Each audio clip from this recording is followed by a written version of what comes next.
దీపం వెలిగించడం, దీపానికి ఆరాధన చేయడం, దీపాన్ని దానం చేయడం అనేటటువంటి దానికి అంత శక్తి.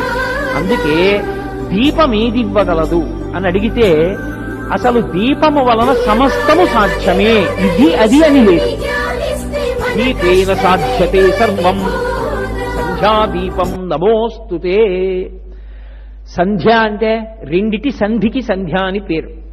చీకటి వెళ్ళి పగలొస్తోంది, ఉదయవేళ సంధ్య. పగలు వెళ్ళిపోయి రాత్రి వస్తోంది, ప్రదోషవేళ. దోషము అంటే చీకటి, ప్రదోషము అంటే చీకటికి ముందున్న కాలము. ఇప్పుడు ఈ రెండు సంధ్యల యందు కూడా దీపాన్నే వెలిగించాలి. ఉదయం వేళ వెలిగించేటటువంటి దీపం ఒక లక్షణంతో ఉంటుంది, సంధ్యాదీపం ఒక లక్షణంతో ఉంటుంది. ఉదయం వేళ వెలిగించేటటువంటి దీపం పూజలో కృతజ్ఞతావిష్కారం అవుతుంది. ఇది మీరు కొంచెం జాగ్రత్తగా ఆ సిద్ధాంతాన్ని పట్టుకోవలసి ఉంటుంది. మీకు